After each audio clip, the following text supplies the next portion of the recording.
This is the story of the heist of the century. Moldova is now labeled as a disappearing state. One of the biggest heists in history. One of the biggest frauds. Corruption cases ever. The criminals use the concept of carousel borrowing. Today, Moldova is still dealing with the fallout. November 30th, 2014. The Party of Socialists of the Republic of Moldova has secured a victory in the parliamentary elections. Still, the pro-European alliance, made up of smaller parties, just managed to stay in control of parliament. That should have been the only big news story dominating the nation's media. However, over the next few days, details emerged of a fraud scandal that would rock the very economy of Moldova. The country's three largest banks announced that they had been defrauded of over $750 million in just a few days in the lead-up to the elections, a number that soon grew to $1 billion and then later grew higher as the true gravity emerged. That made up 12% of Moldova's GDP. To put that into perspective, that's like someone removing $3.5 trillion from the US economy overnight. What followed was an economic collapse that threatened to destroy Moldova entirely. But how did this happen? Who stole the money? And could a country even recover from this sort of loss? This is the story of the heist of the century, but one you've never heard of. To start with, it's not too harsh to state that this is probably the biggest thing to happen to Moldova since it became an independent state in 1991, after the Soviet Union dissolved. This small landlocked country in Eastern Europe, bordered by Romania and Ukraine, has struggled with political instability, deep corruption, and a tug-of-war between pro-European and pro-Russian factions in the decades since. For that reason, its economy is one of the weakest in Europe, and it relies heavily on agriculture and money being sent back to Moldovans working abroad.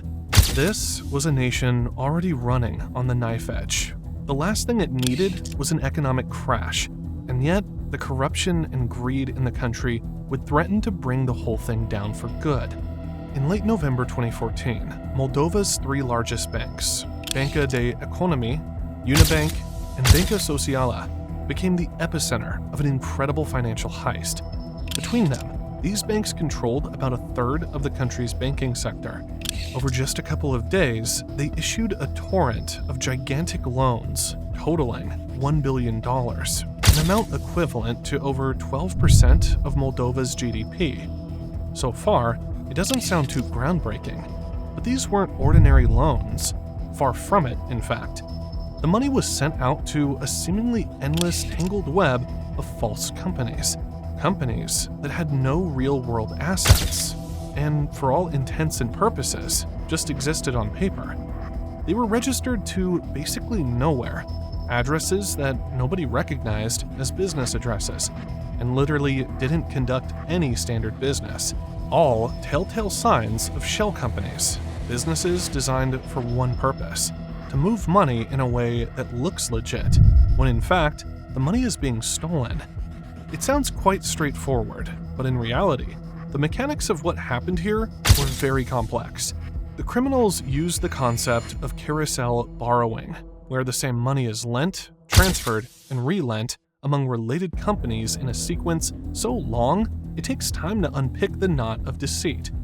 This made the movement of funds almost impossible to trace. Once the loans were approved, the money was out of Moldova in a heartbeat. At the time, Latvian banks had a reputation for being pretty lax with their security protocols, so they became the primary route out of Moldova for the stolen funds. From there, the laundering continued and became widespread.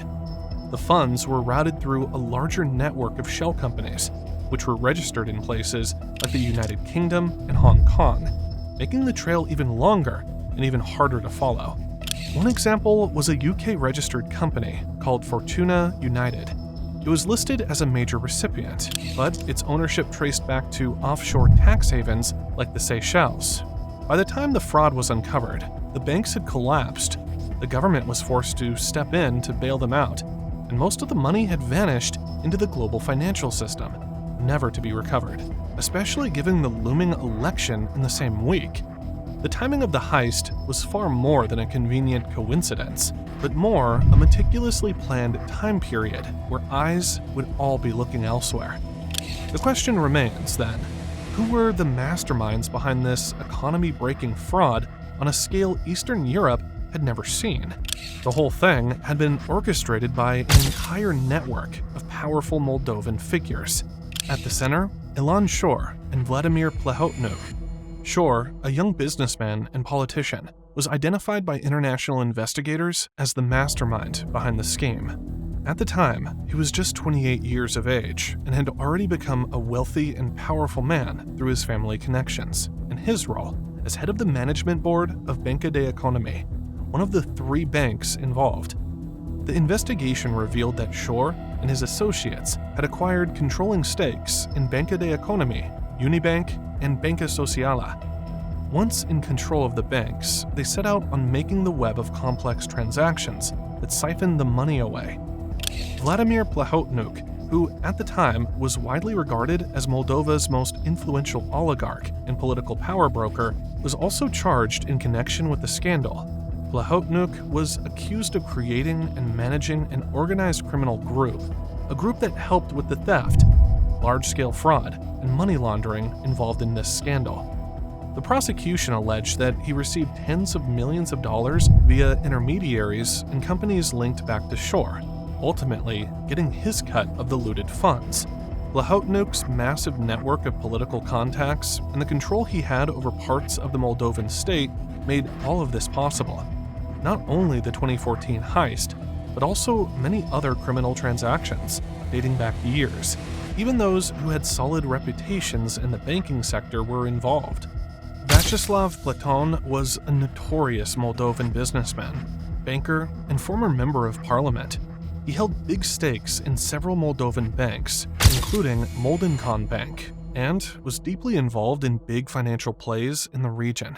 Platon was implicated as a key architect in both the Moldovan billion-dollar heist and the infamous Russian laundromat, which laundered over $20 billion from Russia. In 2017, Platon was sentenced to 18 years in prison for fraud and money laundering related to the Moldovan bank scandal, though his conviction was later controversially overturned, leading to his release in 2020. He then fled to the UK, where he was arrested again in 2024 on new charges of money laundering and now faces extradition. Platon was the financial brain behind everything, knowing just how to exploit weak regulations and play the system, which made his involvement key to the success of the heist. Possibly the most shocking of those who were involved was Vlad Filat. He had been Moldova's prime minister from 2009 to 2013 and was leader of the Liberal Democratic Party. The rot had gone so deep that even an ex-head of government had been embroiled. He was convicted in 2016 of abuse of office and corruption, receiving a 9-year prison sentence. Prosecutors found that he had accepted a huge $250 million bribe from Ilan Shor, the man behind the billion-dollar fraud. That bribe was taken in exchange for political protection and to give influence over state institutions.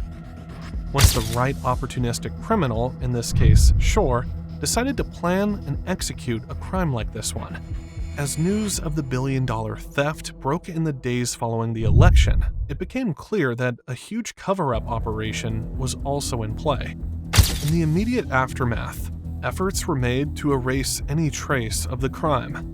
On November 27th, a van loaded up with 12 sacks of documents that could have revealed the paper trail and blown the case wide open was stolen and set on fire. At the same time, digital records within the banks were systematically deleted, the benefits of the criminals having big stakes in the banks they were robbing. This made it almost impossible for investigators to reconstruct the flow of money or work out who the true beneficiaries were. Employees were pressured to destroy files, and key data vanished from servers, leaving behind only fragments of evidence. The government also tried to brush things under the carpet. Instead of reporting the details of the heist to the public or seeking assistance from international crime response agencies, officials tried to contain the fallout. perhaps realizing how badly the economy could be damaged when news of the theft spread. When the truth did eventually emerge, the Moldovan leu was decimated. It plummeted in value overnight, inflation in the country soared, and the cost of everyday goods was higher than it had ever been. Understandably, the Moldovan public was outraged.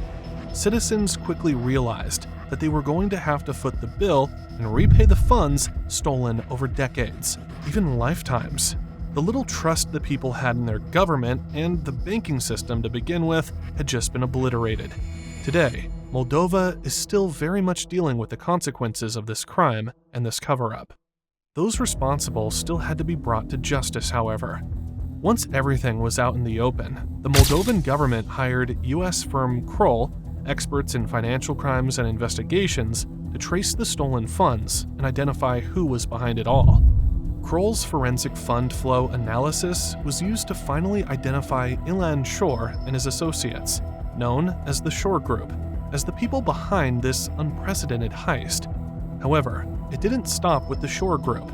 The investigation traced more than $600 million going missing across various international financial schemes, even though the funds were traced to an extent, with only a portion ever returning to Moldova to pay down prior loans. It wasn't until July 2019, nearly 5 years after the heist, that the report's details were finally published, confirming the involvement of both Ilan Shor and Vladimir Plahotniuc. Political interference in the process has been rife, and there have been huge delays to the prosecution of those involved. Plahotniuc, for example, remains a fugitive despite multiple international arrest warrants and asset seizures. So where has that left the tiny country of Moldova and the population that was robbed of a brighter future? Today, Moldova is still dealing with the fallout. While the economy has stabilized compared to where it was 10 years ago, poverty and emigration remain high, and many citizens continue to struggle with the long-term debt burden. Due to the extreme levels of people leaving the country to find life abroad, Moldova is now labeled as a disappearing state.